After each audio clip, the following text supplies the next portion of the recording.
There is a list in New York that was meant to be permanent. On a June morning in 2018, a committee quietly removed a name from the Dow Jones Industrial Average, and the name was General Electric. It had been there longer than any other company on Earth, the last survivor of the original 1896 lineup, a member without interruption for more than a century, through the Depression, through 2 world wars, through every panic and every recession in between. And here is the part that refuses to make sense. Nobody beat this company. No foreign rival out-engineered it. No war destroyed its factories, and no crash caught it sleeping. Its jet engines still carried the world's airliners. Its turbines still lit the world's cities. Yet in the space of a single working lifetime, it fell from the most valuable company on the planet to a cautionary tale taught in the same business schools that once worshipped it. And the man at the center of that fall was never sacked, never shamed in office, never seriously questioned while he held the chair. He left the building to applause, carrying the largest retirement package in American corporate history, crowned by Fortune magazine as the manager of the century. Which leaves a question that this whole story exists to answer. How does a company die of being brilliantly managed? To find out, you have to go back more than 100 years to a quarrel between 2 inventors and to a banker who did not care which of them was right. In the 1880s, Thomas Edison wired the streets of Lower Manhattan with direct current and believed absolutely that he had settled the future of electricity. He had not. A former employee of his named Nikola Tesla, with the industrialist George Westinghouse behind him, was championing alternating current, a system that traveled cheaply across long distances and threatened to make everything Edison had built worthless. Edison responded the way proud men often respond to a superior idea. He set out to make the public afraid of it. In December 1887, he circulated a warning that the rival current was a killer, and for years afterwards, his allies staged grisly public demonstrations designed to prove it. Behind Edison sat his money, and his money was watching with no sentiment at all. J.P. Morgan, the most powerful banker in America, had financed Edison's electric ventures since 1878, and Morgan had no interest in the physics. He had an interest in the returns.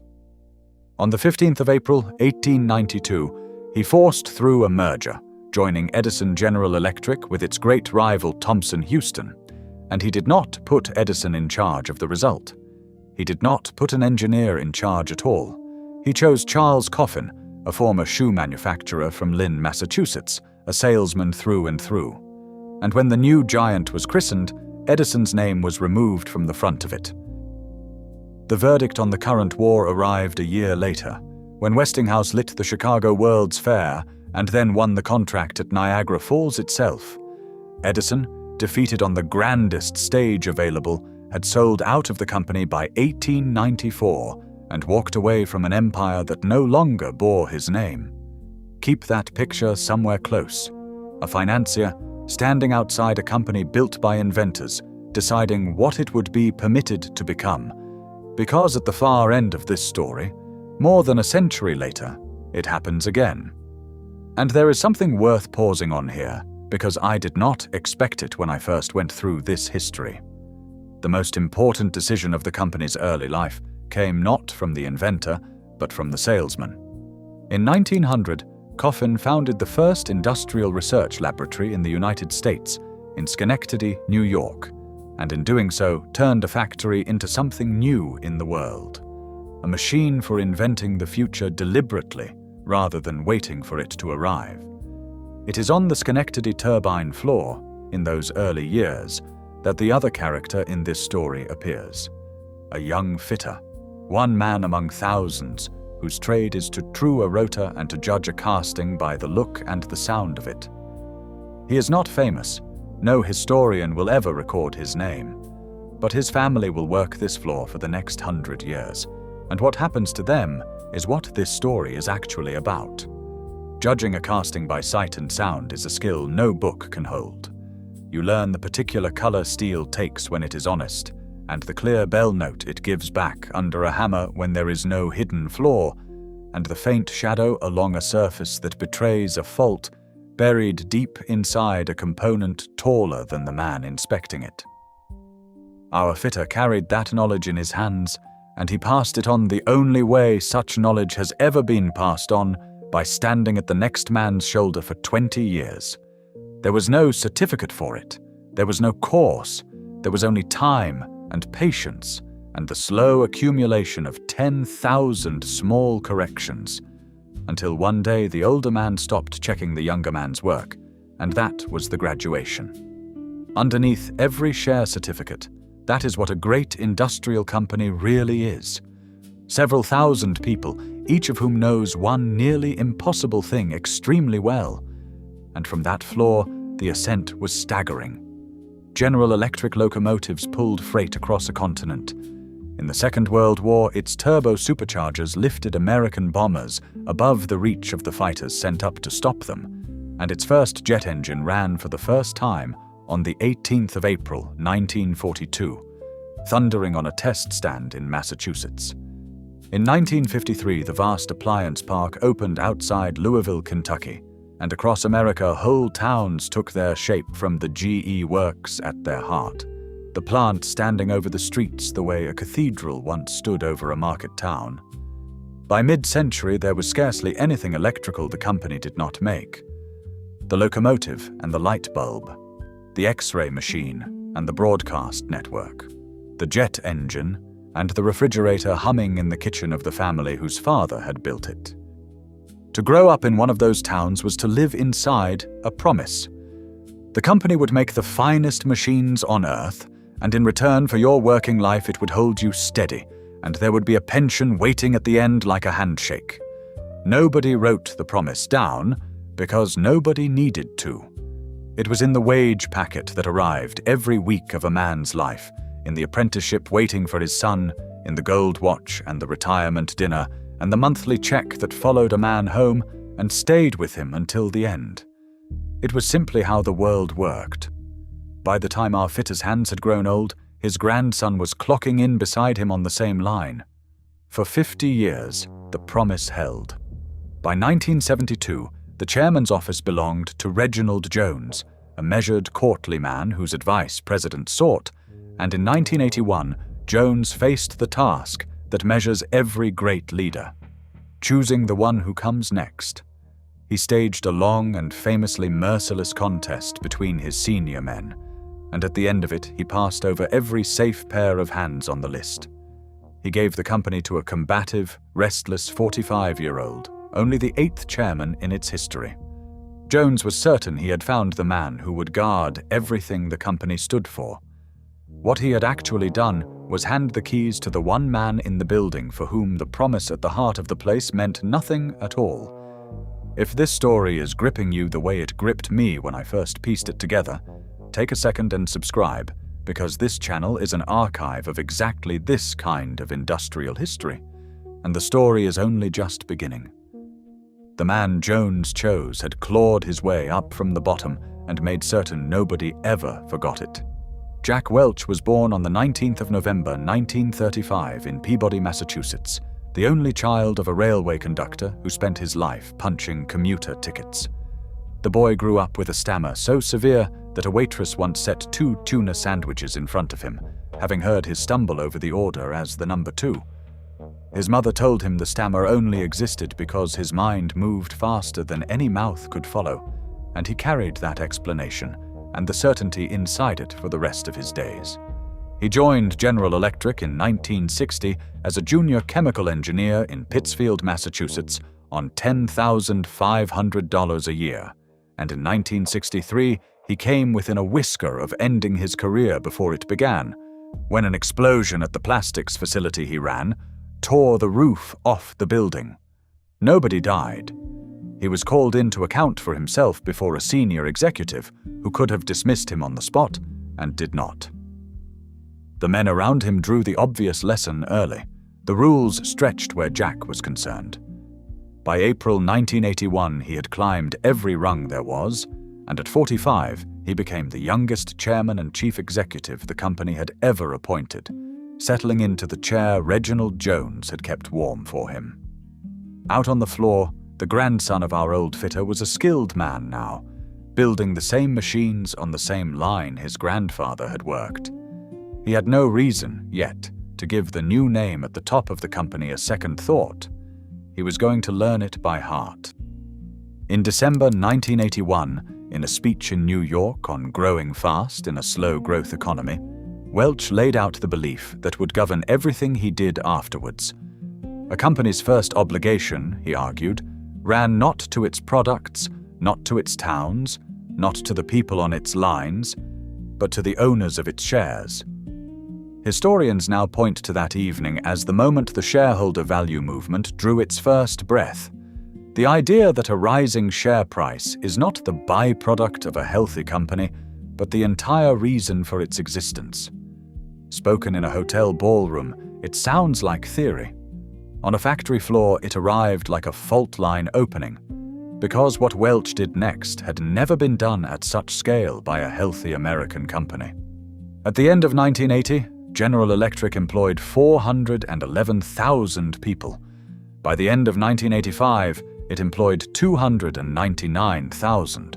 112,000 jobs, gone in 5 years, roughly 1 worker in 4. By Welch's own account in his memoir, some 37,000 of those people went out of the door with businesses he sold, and around 81,000 were cut from the businesses he kept. The press coined a nickname he hated in private and profited from in public: Neutron Jack, after the weapon that eliminates the people and leaves the building standing. And I want to be honest here, because honesty makes this story worse rather than better. This was not mindless slaughter. Parts of the old company genuinely could not compete, and the bureaucracy above them had grown fat and slow. Plenty of what he cut deserved cutting.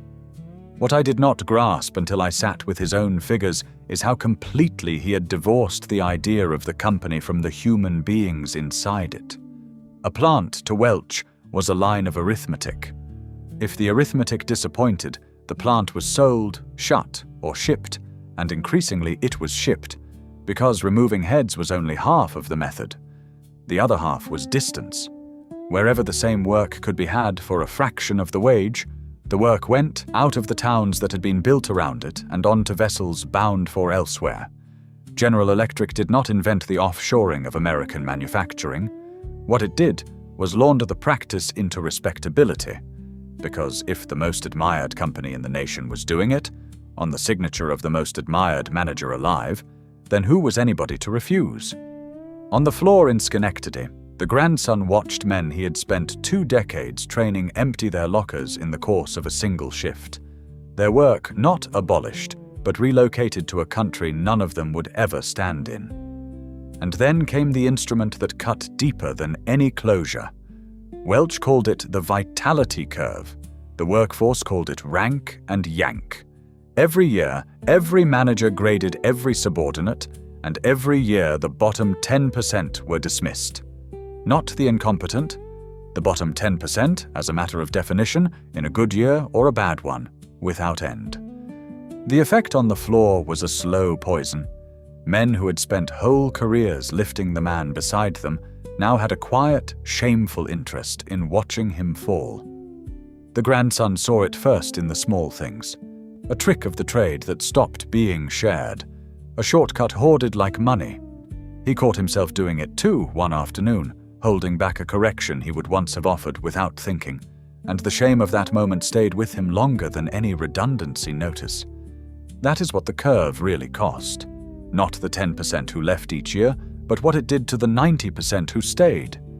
That floor had spent 80 years organized around one instruction: make the finest machine in the world, and Welch reorganized it, deliberately, around a different one. Hit the figure. And the figure was never, ever satisfied. Wall Street, meanwhile, was witnessing something it had never seen. A company that grew more valuable as it grew smaller, its market worth climbing from around $12 billion when Welch took the chair towards $400 billion by the time he left it. Every chief executive in America was taking notes. What none of them could see yet was that shrinking the workforce was only the first lesson. The second was stranger, and it would prove far more dangerous. The company was about to stop believing it needed to build things at all. For most of its life, General Electric's profit had risen off the factory floor, from turbines and engines and appliances, from objects you could put your hand against and feel working. Under Welch, the center of gravity slid quietly away from the machines and towards money itself, and he bought his way there as much as he built it. In 1986, he acquired RCA, and with it the NBC television network, for $6.28 billion, at the time the largest merger in American history outside the oil industry. A company founded to generate electricity now owned primetime television, and the old question of what belonged under one roof had been retired in favor of a simpler test: what lifts the figure? And nothing on earth lifted the figure like GE Capital. The company's finance arm, driven through the 90s by a ferociously hard-charging executive named Gary Wendt, swelled into a colossus with almost no connection to electricity. It wrote loans and leases, underwrote insurance, issued credit cards, financed office towers and shopping centers, and the very airliners that flew on the company's own engines. And it grew at a pace no factory could ever match, because a balance sheet needs no forge, no apprenticeship, and no night shift. By 2001, it was producing close to half of the entire company's profit. Hidden inside the firm that most Americans still pictured as the friendly maker of their refrigerator was one of the largest financial institutions in the country, operating with the reach of a great bank and almost none of a great bank's supervision. No branches, no queue of depositors, just a gold-plated credit rating inherited from its industrial parent, used to borrow cheap and lend dear. That invisibility was not an accident. It was the design.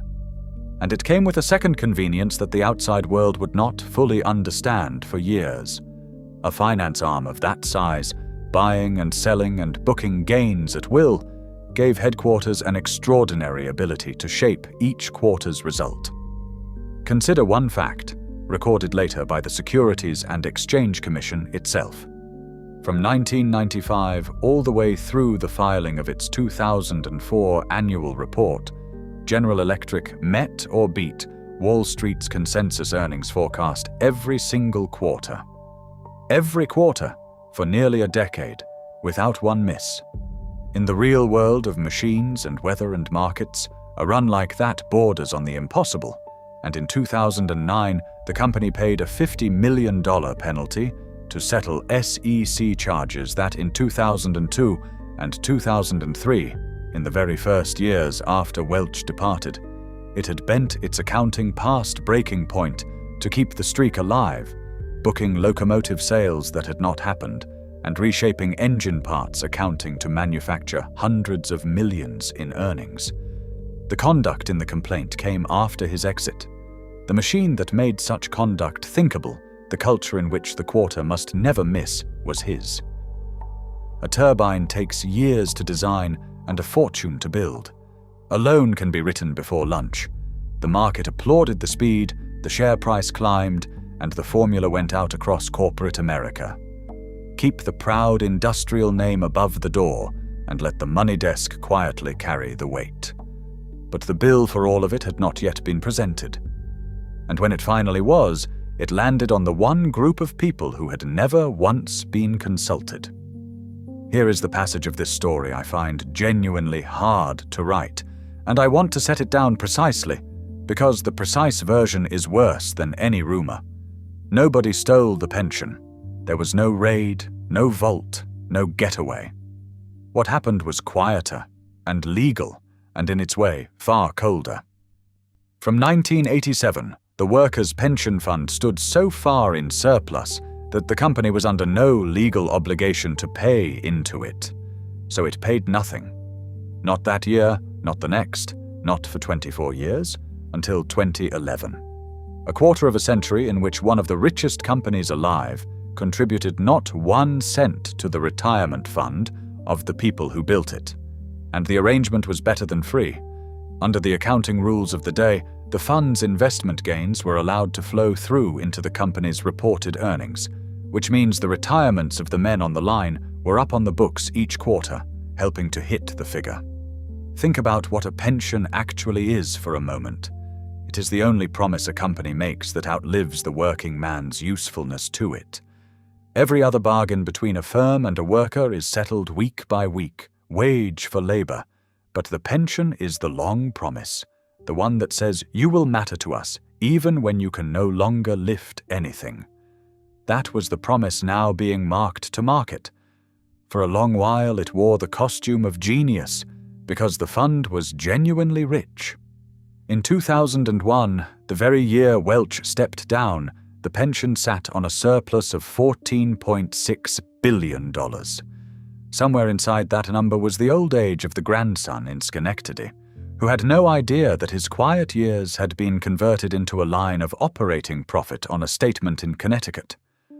Hold on to that surplus and watch it because it does not survive this story. If this film is landing with you, subscribe before we go on, because the final act is the reason this channel exists, and there is a great deal more industrial history where this came from. Then came the coronation. In 1999, Fortune magazine put Welch on its cover and named him not Manager of the Year, but Manager of the Century. In September 2001, he retired, and his leaving settlement was later valued at $417 million, the largest ever recorded for a departing executive, a bundle of pension, consulting fees, and lifetime privileges rooted in an agreement he had negotiated back in 1996 as his price for staying on. The world only discovered what was inside it because his second marriage collapsed, and the court filings of his wife's lawyers in 2002 itemized the lot. A company apartment in the tower above Central Park, the corporate jet on permanent call, the chauffeur, the prime seats down to the flowers and the wine, extras estimated in the press at around $2.5 million a year, kept off the public record for years. The outcry was fierce enough that Welch, in a newspaper column, handed most of the privileges back. But by then the more important export had already left the building, because the method had disciples and the disciples had jobs. The two executives who lost the succession contest to replace him walked straight into the top chairs of other American giants, Robert Nardelli to Home Depot, James McNerney first to 3M, and then, in 2005, to Boeing. Behind them went hundreds of GE-trained managers, carrying the vitality curve and the worship of the quarter into boardrooms across the country, and behind the managers went the professors, because the business schools canonized him while he still lived. His books became scripture in airport bookshops. His methods were taught to a generation of MBA students as settled science, and forced ranking spread so widely that even Microsoft adopted it before years of internal damage persuaded it to stop. This is how a doctrine outlives its author, not through statues or memoirs, but through 10,000 middle managers who never met the man, ranking their own people on curves they never questioned, in companies he never ran. And when Boeing's darkest chapters arrived years later, more than a few of its own veterans, and more than a few of the commenters under films like this one, traced the sickness back along that same line, from a culture that once answered to engineers to one that answered to the figure. An argument history is still weighing, and one that no longer sounds far-fetched to anyone. The gospel had conquered American business. What the gospel could not survive was what was about to happen to the church. The man who caught the company was Jeff Immelt, and his timing reads like a curse. He took the chair on the 7th of September 2001, 4 days before two airliners struck the World Trade Center.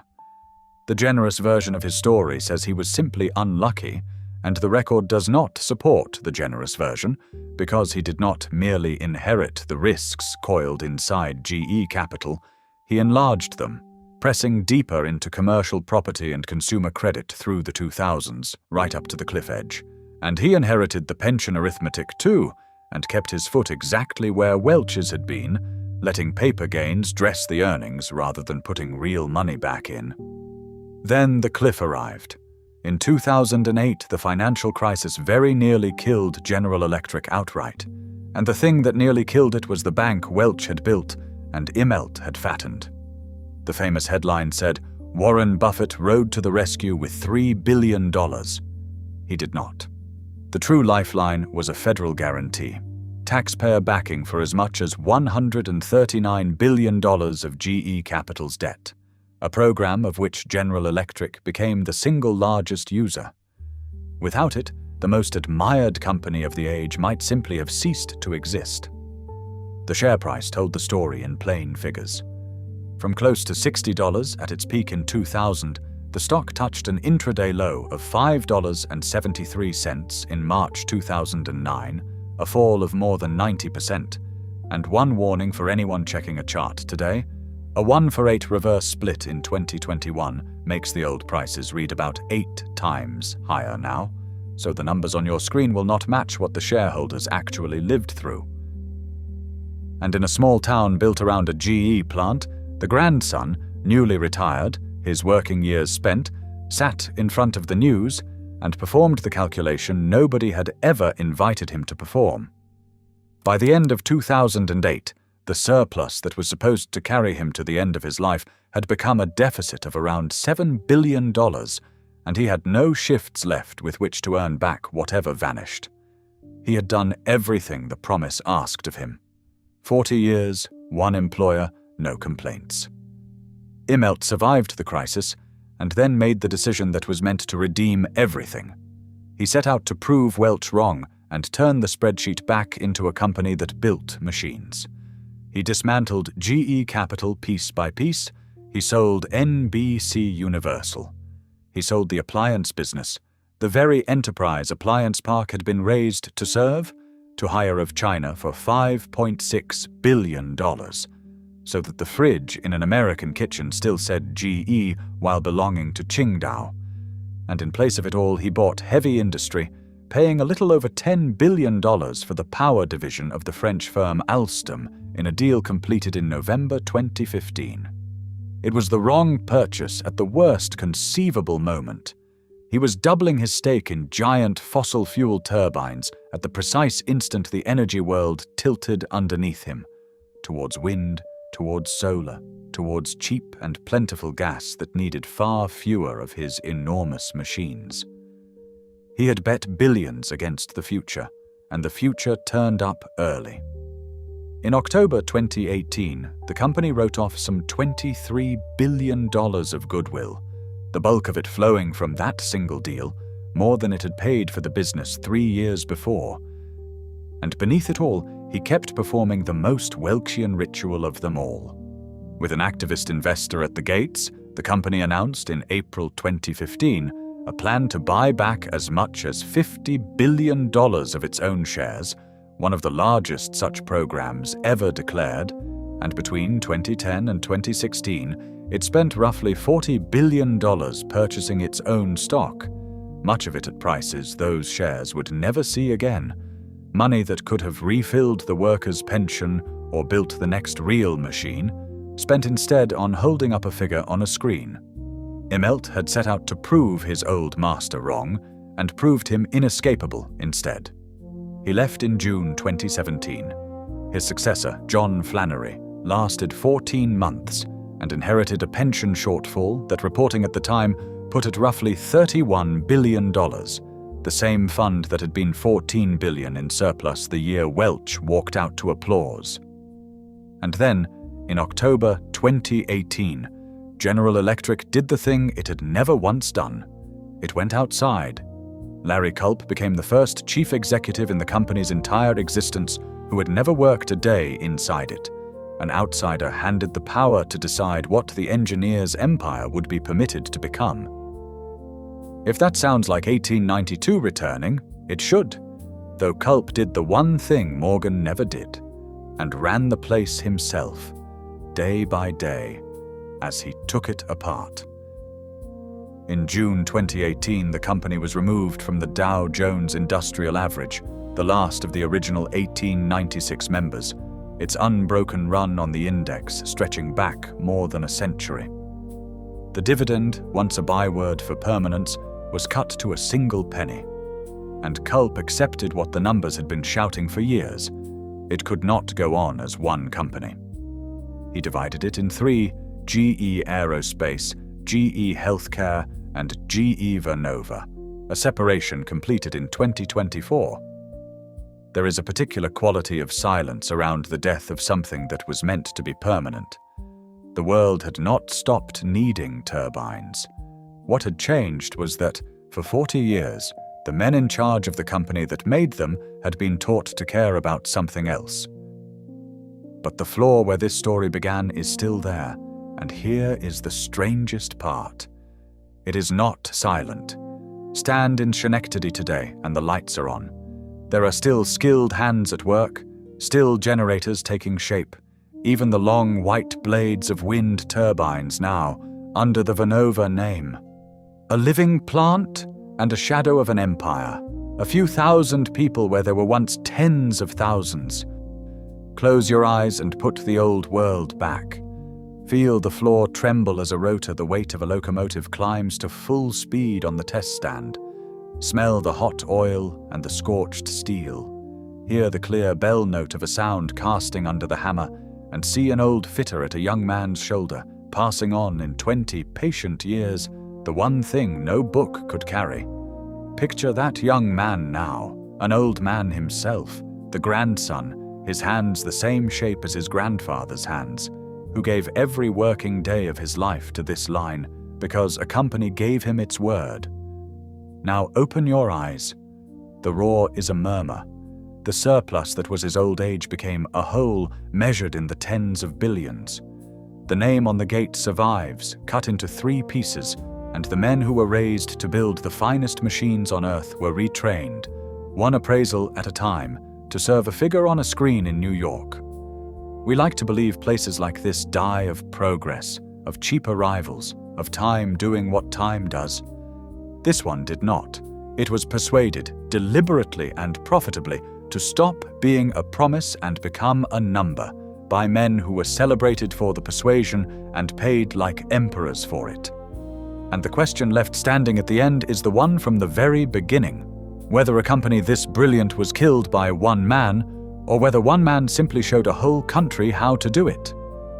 If you or your family ever worked a GE line, in Schenectady or Louisville or Pittsfield or anywhere the meatball logo hung over a factory gate, tell me in the comments what you built and what it was like to watch the place change around you. Because these stories vanish unless the people who lived them write them down. And if this one has stayed with you the way it has stayed with me, take a second and subscribe before you go. There is a great deal more industrial history on this channel, and someone has to keep it.